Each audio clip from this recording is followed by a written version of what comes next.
Amém? Ok. Já estão todos, então? Ok. Aleluia. Vamos para a segunda lição, então.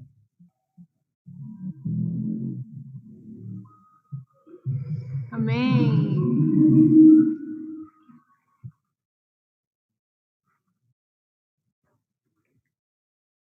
Eu vou agora, então, dividir a tela.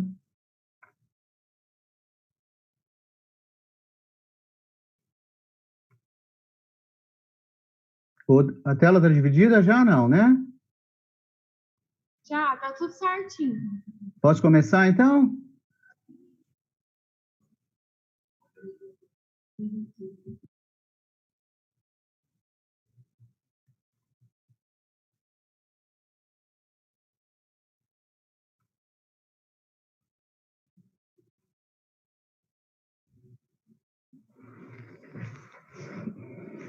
Posso começar? Ok, então vamos lá.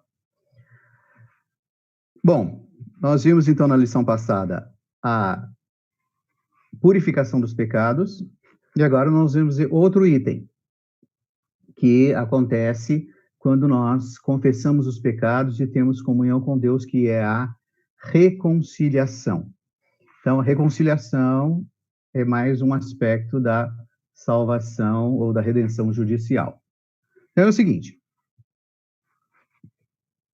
a inimizade causa separação e constrangimento. Quando dois amigos brigam, um evita o outro. E quando se encontram, não se olham diretamente, ou seja, uma situação de constrangimento e separação.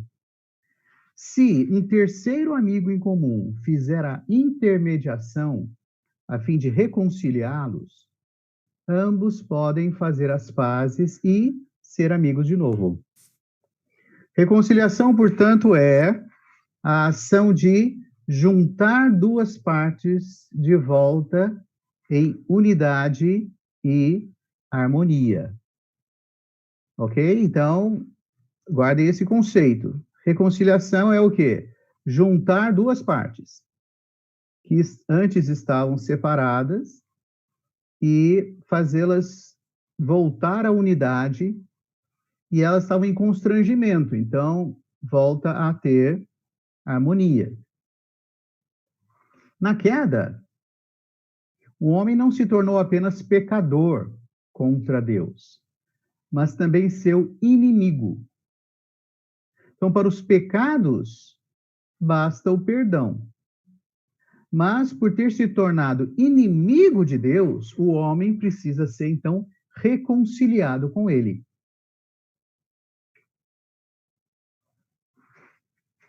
A reconciliação é o último item objetivo da plena salvação de Deus. Por meio da morte redentora de Cristo na cruz, Deus justificou os pecadores e reconciliou os inimigos com ele mesmo. Isso ocorreu quando nós cremos no Senhor Jesus. Então, pela fé, nós recebemos a justificação e a reconciliação, e desse modo, abriu-se para nós o caminho pelo qual entramos na esfera da graça, a fim de desfrutar Deus sem impedimento. Então, eu quero reforçar esses conceitos com você. Deus justificou os pecadores por meio da obra redentora de Cristo na cruz. Mas ele não fez só isso. Ele não apenas justificou, ele não apenas falou, olha, você pecou, mas o meu filho pagou a dívida, então agora eu não vou cobrar essa dívida de você. Além disso, o que Deus está dizendo era, você era meu inimigo. Mas, por causa de Cristo, nós voltamos a ser amigos. Tá certo? E agora, então, nós não temos mais essa situação de constrangimento na presença de Deus. Nós podemos ir à presença dele com intrepidez. Tá certo? Então, olha só. Redenção é o resgate daqueles que estavam perdidos, aqueles que estavam presos, prisioneiros, aí precisava pagar um resgate. O Senhor Jesus fez isso na cruz, ele pagou o resgate por nós, nós somos redimidos. Aí, perdão. O que é o perdão? O perdão é para os pecadores, para os devedores. É a garantia de que Deus não vai cobrar a dívida de nós, porque ele já cobrou do filho dele. E o filho pagou. E pagou a dívida toda. Pagou até a mais.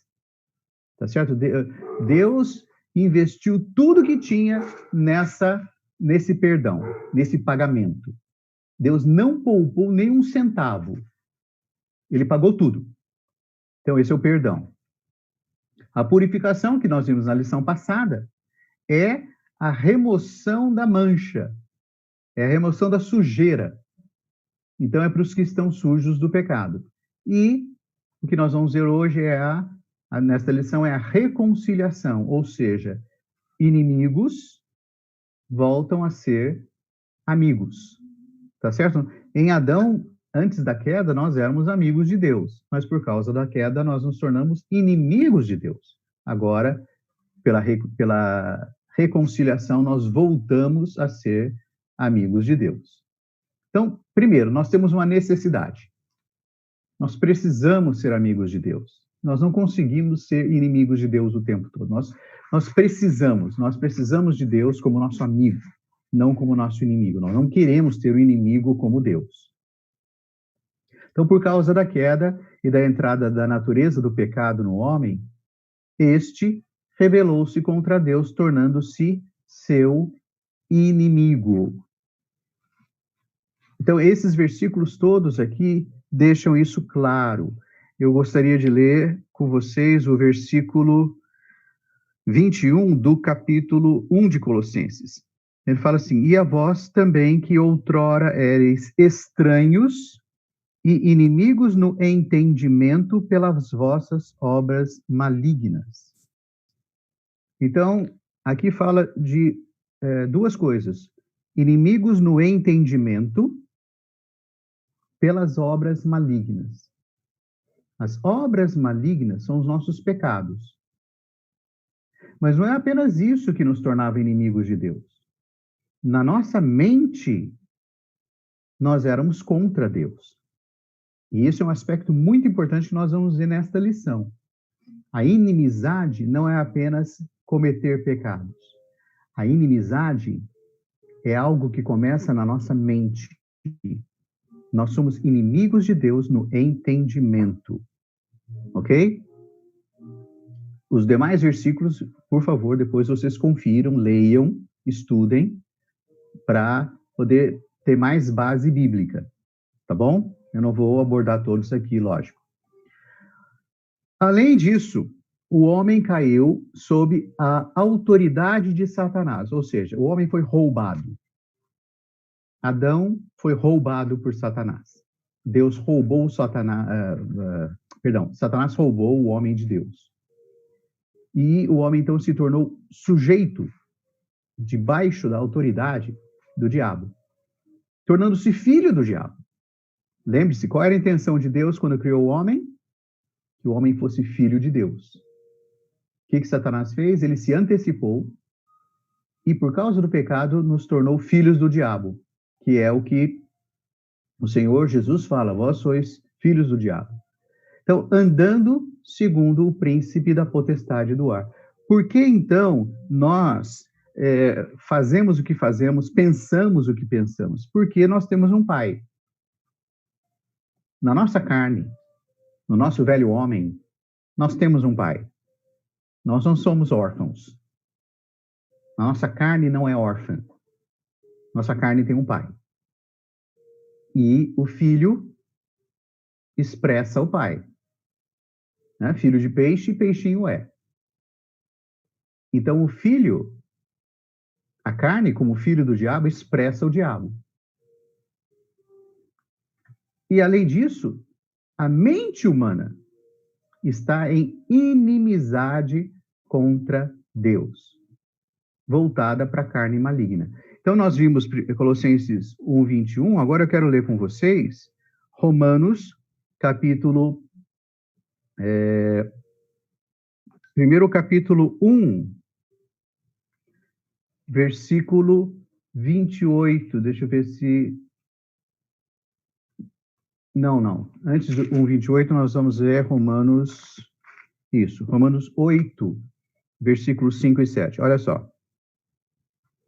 O versículo 5 fala assim: os que se inclinam para a carne cogitam das coisas da carne.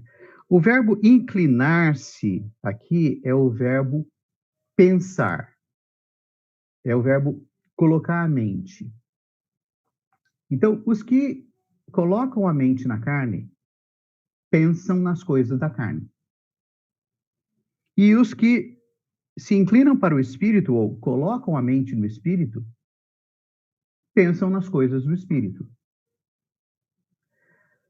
Por causa da queda, nós automaticamente, sem vontade, pensamos nas coisas da carne. O tempo todo. Então, é como um elástico. O que o elástico faz? Eu não tenho um elástico aqui agora para mostrar para vocês, mas o elástico, se você não faz nada com ele, ele fica frouxo. Aí você puxa o elástico, estica o elástico, e ele fica ali. Mas se você soltar, ele fica frouxo de novo. Então, o estado natural dele é ficar solto. Se você quiser que ele fique esticado, você tem de puxar. A nossa mente, o estado natural dela, é pensar nas coisas da carne. Nós nascemos assim.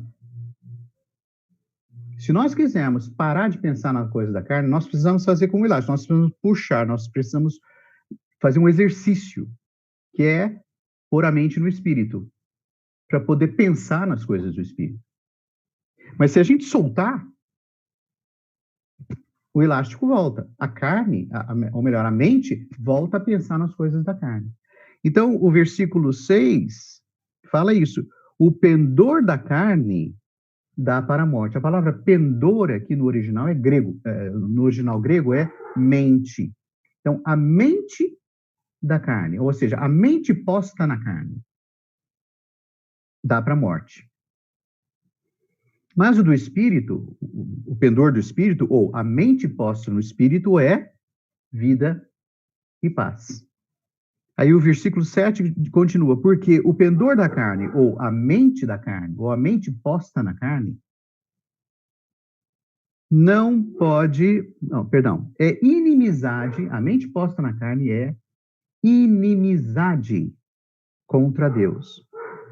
Porque não está sujeita à lei de Deus, nem mesmo pode estar. E aí o versículo 8 conclui. Portanto, os que estão na carne, os que pensam nas coisas da carne, não podem agradar a Deus. Então, esses versículos mostram que a nossa inimizade com Deus não é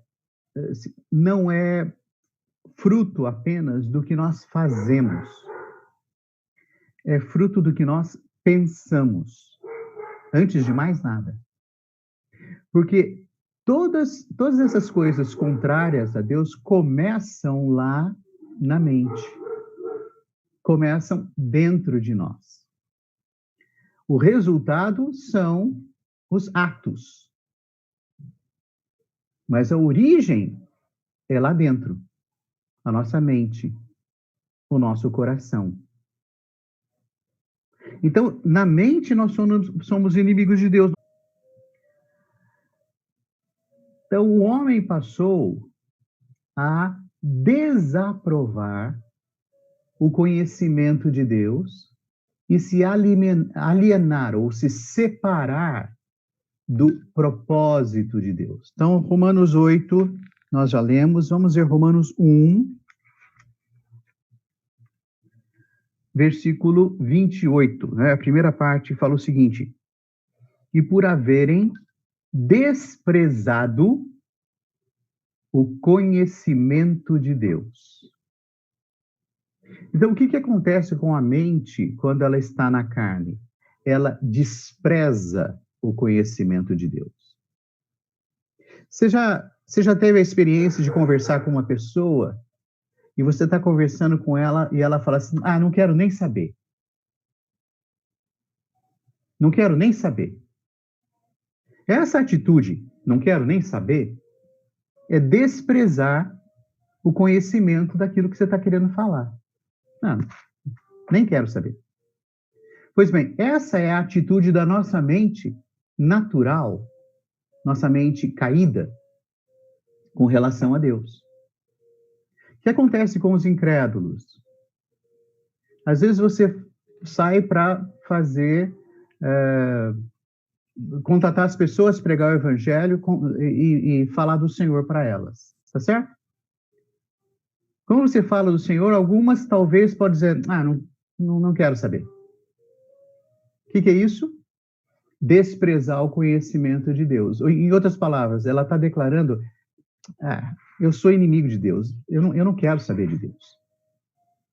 Então, com os incrédulos, é isso que acontece. Eles desprezam o conhecimento de Deus. Agora, isso não é um privilégio deles. O problema é que muitas vezes nós também temos essa atitude. Muitas vezes o Senhor veio falar conosco e na nossa mente a gente fala, não quero saber. Então, na nossa mente, nós ainda somos inimigos de Deus muitas vezes. Muitas vezes o Senhor vem falar e nós desprezamos.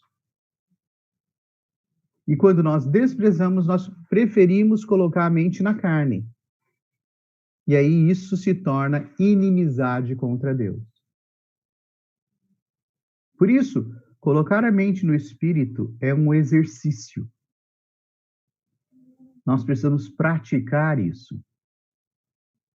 Em Adão, no nosso ser natural, no nosso velho homem, nós não precisamos fazer força nenhuma para pôr a mente na carne. A mente fica na carne direto. Nós acordamos assim. Agora, pelo exercício do espírito, nós vamos mudando o nosso hábito e passamos a colocar a mente no espírito um pouco mais, um pouco mais, um pouco mais. Isso vai, então, mudando a nossa disposição. Isso é transformação. Por isso eu volto a dizer, Romanos 12:2 fala, não vos conformeis com este século, mas transformai-vos pela renovação da vossa mente. Então, a mente começa a ter uma mudança. Ela já não rejeita Deus, não rejeita o conhecimento de Deus, já não quer ser inimiga de Deus. Mas esse é um processo, como todo processo, gradual. Aos poucos, isso vai acontecendo. Além disso, o homem passou a odiar Deus e até blasfemar contra Deus. Então, no versículo 30 de Romanos 1, nós lemos caluniadores, aborrecidos de Deus. A palavra aborrecidos é odiador. Aborrecer, a nossa versão usa aborrecer, mas na verdade é odiar. Então, um aborrecido de Deus é alguém que odeia Deus, detesta Deus. E até blasfema contra ele. Então, muitos incrédulos blasfemam do Senhor, reclamam. Hoje nós estamos vivendo essa situação toda e muita gente está dizendo, se existe Deus, por que ele permite isso? Ou que Deus é esse que permite essas doenças? Que Deus é esse que deixa acontecer esse tipo de coisa? Quando os incrédulos pensam assim, eles estão simplesmente no seu estado natural, que é a mente posta na carne. Agora, o problema, irmãos, é que às vezes nós também pensamos assim. Nós achamos que o Senhor está lento em responder às nossas orações. Nós achamos que Ele não está cuidando de nós corretamente. Nós achamos que Ele não está nos abençoando como deveria. Nesse momento, a nossa mente está sendo inimiga de Deus. Nós precisamos de reconciliação. Continuando, o homem tornou-se filho da desobediência e da ira. Efésios 2 fala da nossa situação antes da queda. Filhos da desobediência. Ou seja, o que é um filho da desobediência? É aquele que desobedece naturalmente, sem esforço. Então eu volto a dizer, para os incrédulos, isso é natural. Isso é do velho homem. O problema é quando nós, filhos de Deus, agimos como filhos da desobediência. Nós desobedecemos a palavra, nós desobedecemos o Espírito, nós desobedecemos a unção, nós desobedecemos aos pais, aos irmãos. Aí, mesmo sendo filhos de Deus, mesmo já tendo nascido de novo, nós temos um comportamento de um filho da desobediência. O que nós precisamos? Reconciliação.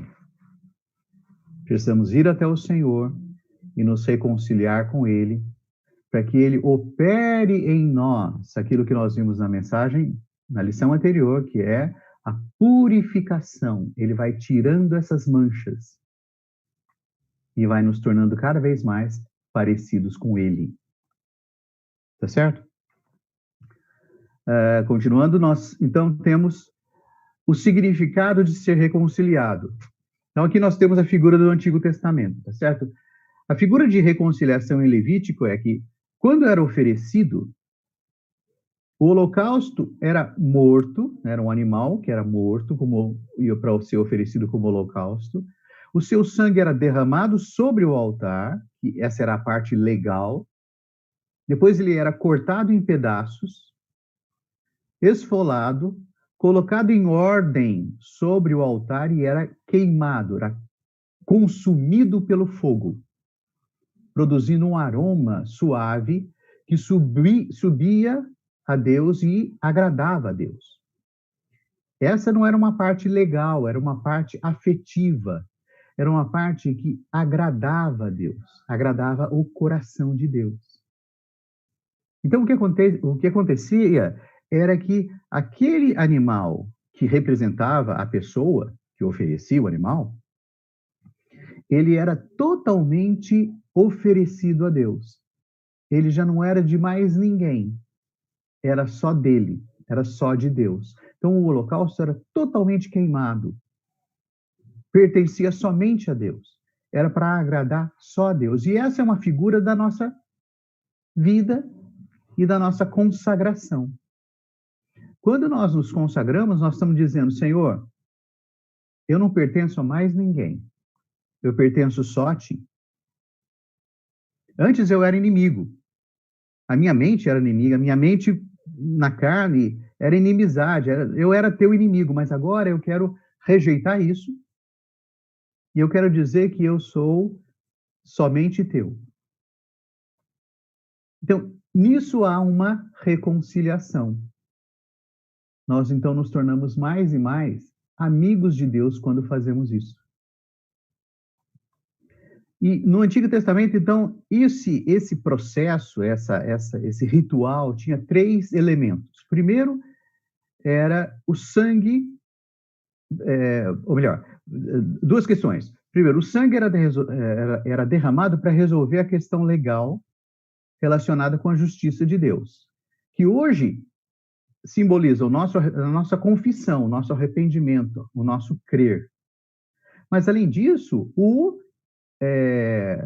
animal era queimado e subia esse aroma agradável ao Senhor, para satisfazer o sentimento do Senhor. Deus se alegrava. Deus ficava contente. Então, isso representa a nossa consagração hoje. Então, esses são os dois aspectos da realidade do holocausto. Então, tá certo? O animal era oferecido sobre o altar, o sangue era aspergido, e isso resolveu a questão legal. Mas não era só isso. O animal mesmo era queimado. E aí subia aquele aroma a Deus, Deus ficava contente e havia então uma reconciliação. Agora vamos ver o significado de ser reconciliado. Primeiro, nós temos a reconciliação judicial e também a orgânica. A judicial é aquilo que satisfaz a justiça de Deus, mas a orgânica é aquilo que nos leva para uma vida de amizade com Deus. Então, quando éramos inimigos de Deus, fomos reconciliados por Ele por meio da morte de Cristo na cruz. Então, isso cumpriu a justiça de Deus. O que o Senhor Jesus fez na cruz resolveu o problema legal. Agora, quando cremos no Senhor, somos salvos e a vida divina entra em nós, iniciando-se uma salvação pela vida, isto é, uma salvação orgânica, até que nós vamos atingir a maturidade espiritual. Lembre-se, vida cresce.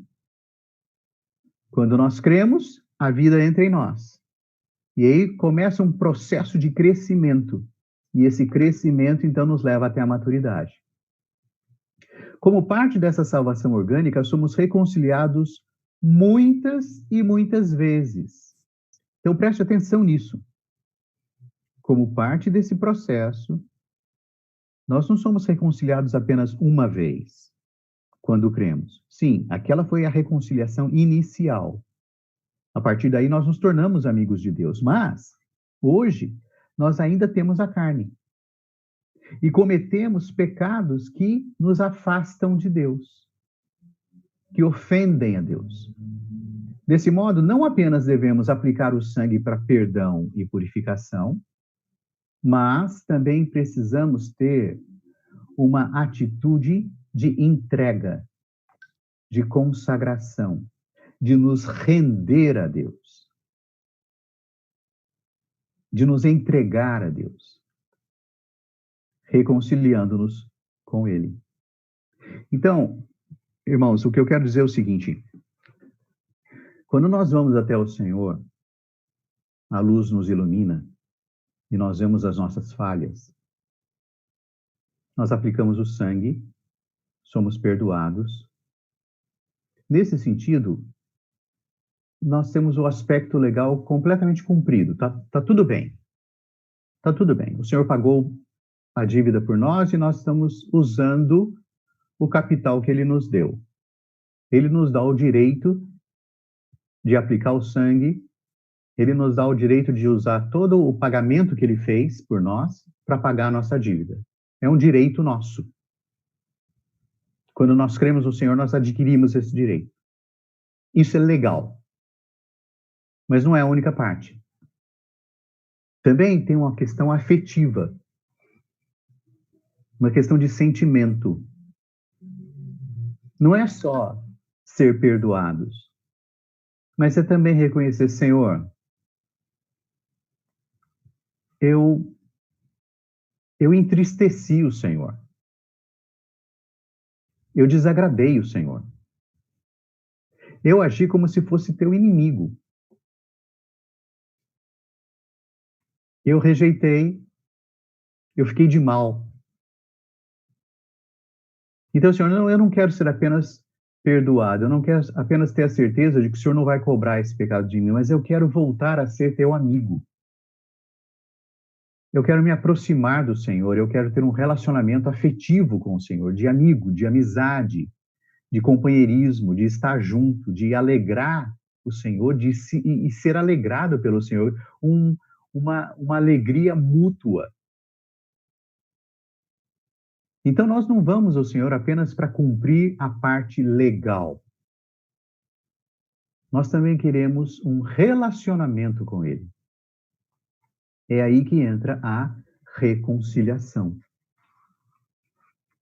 E continuando, nós temos a letra C, que é a relação entre a reconciliação e a propiciação. Ok, no Antigo Testamento era feita a propiciação dos nossos pecados. Então, um pecador precisava de propiciação, mas o inimigo de reconciliação. Então, a palavra grega para propiciação significa conciliar duas partes para fazê-las uma só. Então, os nossos pecados faziam separação entre nós e Deus. Portanto, a propiciação visa satisfazer a exigência de Deus. Então, aqui nós temos 3 itens. Primeiro, Cristo como sacrifício propiciatório. Lembra-se que o Senhor Jesus é o Cordeiro de Deus que tira o pecado do mundo. Então, ele é o sacrifício. No Antigo Testamento, precisava de um animal para ser sacrificado. Então, esse é o sacrifício propiciatório, que em grego que é a propiciação, e em grego é hilasmos. Depois você tem Cristo como o propiciatório, o lugar onde o sangue era aspergido, porque o sacerdote oferecia o animal, pegava o sangue, e uma vez por ano ele ia até o Santo dos Santos, lá dentro, além do segundo véu, e aspergia esse sangue em cima da tampa, ou melhor, na tampa da Arca da Aliança, onde estava a lei. Isso fazia a propiciação. O lugar da propiciação era essa tampa da arca. E também isso era feito por quem? Pelo sacerdote. Então, o ato de fazer isso era o verbo hilaskomai, que é propiciar. Então, aqui você tem 3 coisas. Você tem hilasmos, que é a propiciação. Você tem o hilasterion, que é a cobertura, a tampa, o lugar da propiciação, ou propiciatório.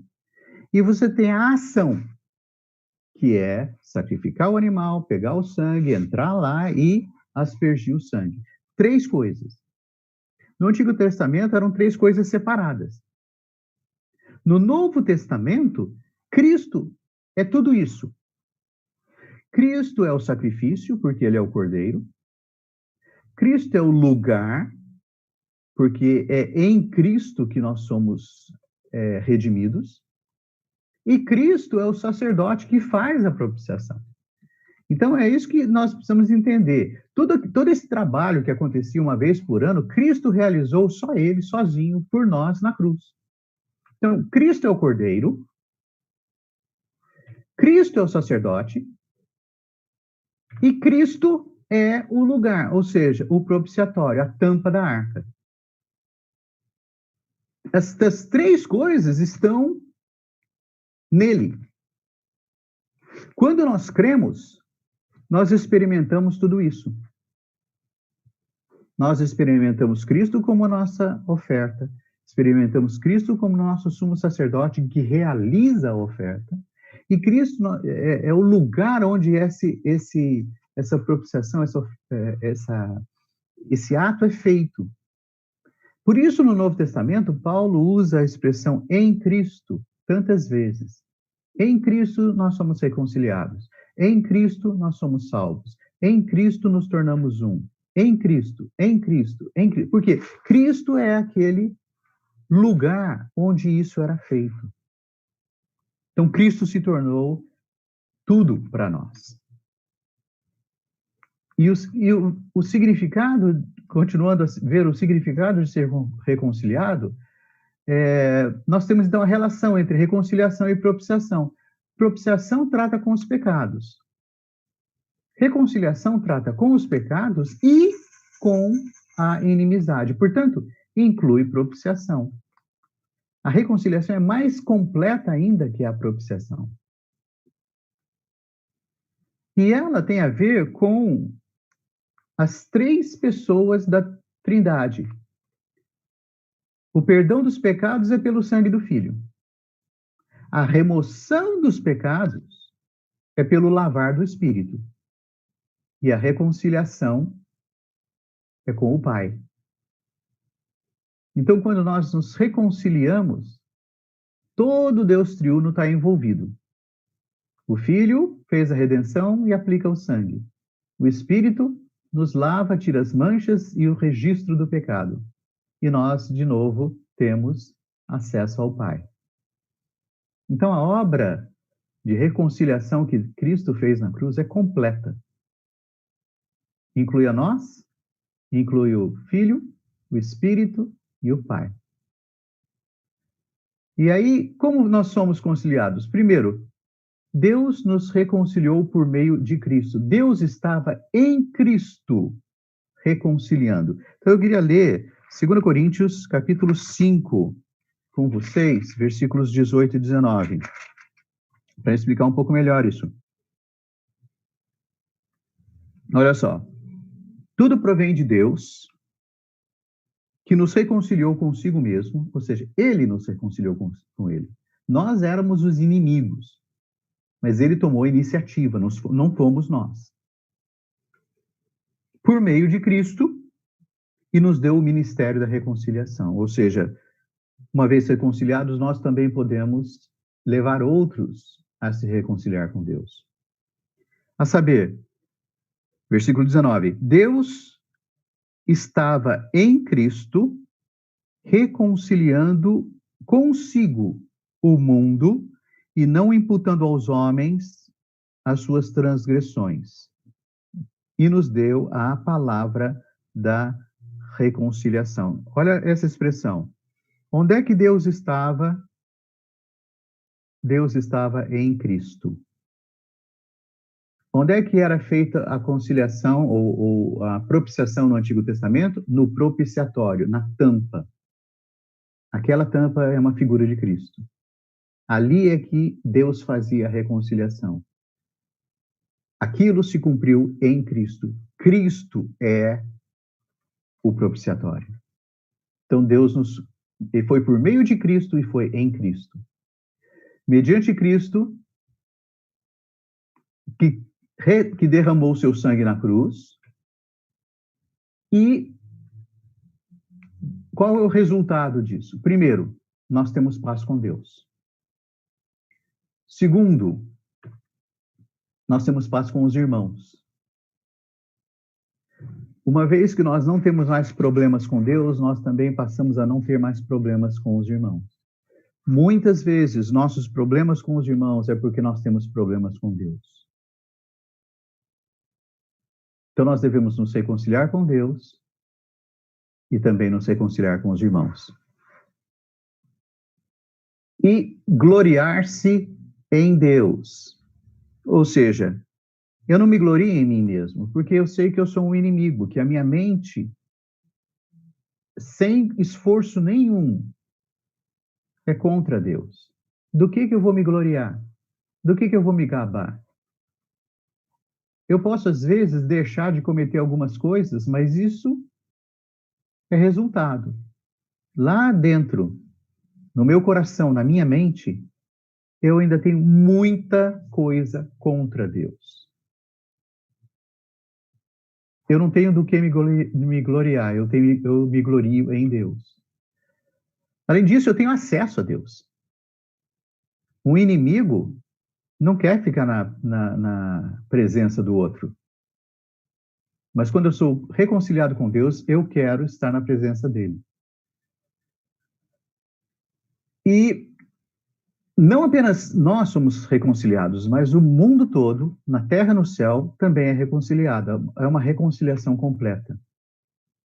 E por fim, nós somos salvos pela vida de Deus. Então eu gostaria de ler com vocês, para encerrar, Romanos capítulo 5, versículo 10. Fala assim, porque se nós, quando inimigos, fomos reconciliados com Deus, ou conciliados com Deus, mediante a morte de seu filho, muito mais, estando já reconciliados, seremos salvos em ou pela sua vida. O que acontece agora é que, por causa do que Cristo fez, a vida de Deus está em nós. E essa vida agora está nos salvando. Por isso que eu volto a dizer, não é uma questão legal. Não é simplesmente resolver o problema legal do pecado. Eu tenho uma dívida com Deus, tá bom, eu vou lá pagar. Senhor, me purifica com teu sangue, me perdoa. Ó Senhor Jesus, amém. Não é só isso. Eu preciso desfrutar a vida divina. E a vida divina vem no meu contato com o Senhor, na minha amizade com o Senhor. Ele vai trabalhando em mim. Então, não apenas eu preciso cumprir a parte legal, eu preciso também da vida. É nessa vida que eu sou salvo. E no fim, é nessa vida que nós vamos reinar com o Senhor. Nós reinaremos em vida. Tá certo? Então, essa é a lição 13, a quarta sobre a redenção judicial e o perdão dos pecados. Espero que você tenha aproveitado e que você veja a sua comunhão com Deus nesse aspecto. Tenha comunhão com Deus para ser iluminado, para o Senhor mostrar a você as suas fraquezas, os seus pecados, as suas transgressões, para você ser salvo, ser perdoado, mas não apenas no aspecto legal, não apenas no aspecto de obrigação. Não vá até o Senhor apenas para cumprir a obrigação de ser perdoado dos pecados. Não. Vá diante do Senhor para ser conciliado com Ele, reconciliado, para acabar com as barreiras, acabar com a inimizade e ter um relacionamento íntimo com Ele, um relacionamento de amigo com Ele. Nesse relacionamento, nós crescemos em vida. Nesse relacionamento, nós somos salvos pela sua vida. Ok? Então, é isso aí. Essa é a lição 13. Espero que você tenha desfrutado e que se torne a sua experiência também. Amém? Até a próxima lição.